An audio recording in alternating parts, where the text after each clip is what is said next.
Well, this is another place where I work. This is the cathedral, Christ Church Cathedral, and it's called a cathedral because it has the bishop's teaching seat within it, the cathedra.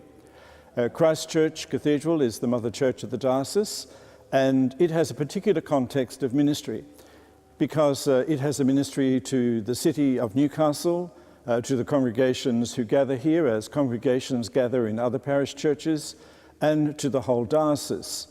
And on special diocesan occasions like ordinations or synod, the diocese gathers to be with the bishop as the bishop celebrates particular events, the ordaining of deacons and priests, and of course the Eucharist that begins each synod. Every parish has a particular context of ministry.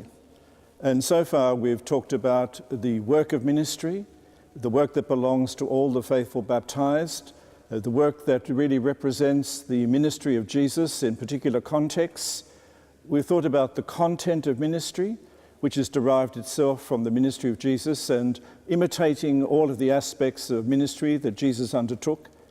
But of course, all of that has to be placed in a particular locality, a particular place. And this is the importance of recognizing the context of ministry. Within the diocese, there are a variety of contexts. As I've said, there's the city of Newcastle, and even within Newcastle, there are sub-contexts. St John's Cook's Hill, for example, is placed within a cafe context. Derby Street is really known as one of the great cafe strips of Newcastle, and it throngs with young people every night of the week. And St John's Newcastle has developed forms of ministry that take account of that context and reach out to be involved in that context. We have parishes that are in the coalfields, and parishes like Cessnock, which is an historic parish associated with the mining industry, has for a long time tried to reach out and understand the various mining areas of that parish. We have new parishes within burgeoning suburbs, here in Newcastle itself, but also, of course, most profoundly on the Central Coast. And thousands upon thousands of people are going to settle in these new areas. Often they're just gigantic oceans of housing with no particular centre other than a great shopping complex. So ministry in those places has to take account of that kind of arid context and the sense of the commuter belt, where many people, for example, on the Central Coast would commute to Sydney in their employment day by day and return home rather exhausted at night. Yet they have a 2-hour or a 1.5-hour train journey, and that gives us an opportunity to minister to them through all sorts of technologies. Then we have parishes that are changing. In the Upper Hunter, for example, long-time agricultural parishes are now becoming mining town parishes. And there's a great change in culture, which people who have lived there for a very long time are finding it hard to come to terms with. It's changing the whole ethos and the economy of those parishes. So parishes like Singleton and Muswellbrook are being impacted by the mining industry. And then we have parishes in the Manning. Some of them are still agricultural. Others are changing because of the great retirement exodus out of Sydney, where people are settling on the mid-north coast. So within the diocese, there's a whole variety of contexts of ministry. Some of them are small rural parishes, like the parish of Murrurundi. Others are huge conglomerates, like the parish of Kincumber.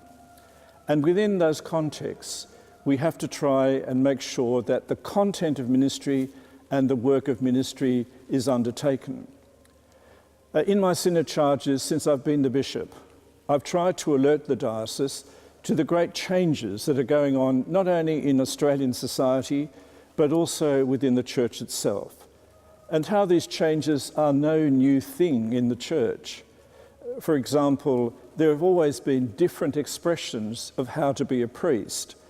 Priests today are not like the 17th century priests of England. We do not have squires. They don't have large glebes, and I'm sure that they don't go hunting on most days of the week. Priests now are a much more professional expression of priesthood. But that is just one historical example, one historical instance of how it is to be a priest in a certain context.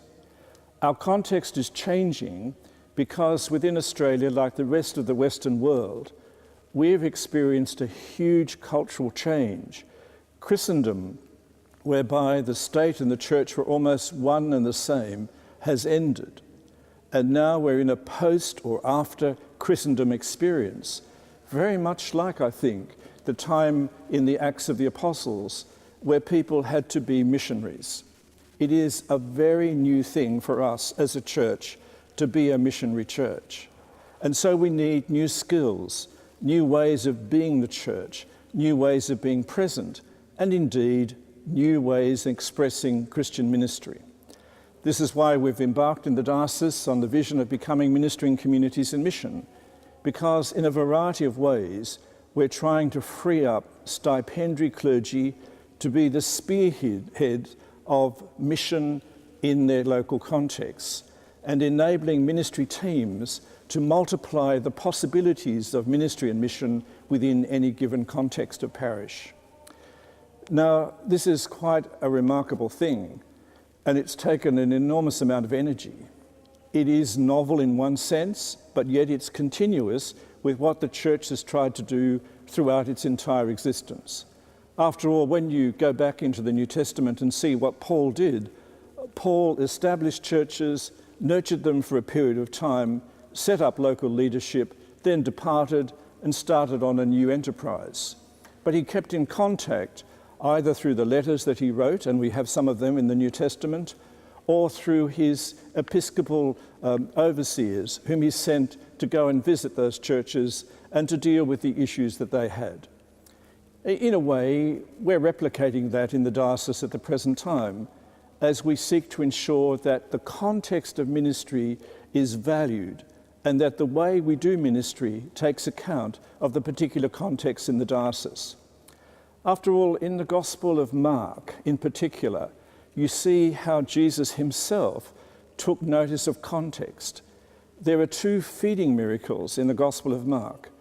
One where there is the feeding of the 5,000 and 12 baskets of remains are kept, and the other where there is the feeding of 4,000 and 7 baskets are kept. The feeding of the 5,000 happens in Jewish territory. The feeding of the 4,000 happens in Gentile territory. It's a quite remarkable statement in the Gospel of Mark that the ministry of Jesus and the gospel is available in all contexts, both Jewish and non-Jewish. So from the Lord himself, we have really the example of taking context seriously. And that's what we're trying to do in the diocese this time as we embark and practice upon ministering communities in mission.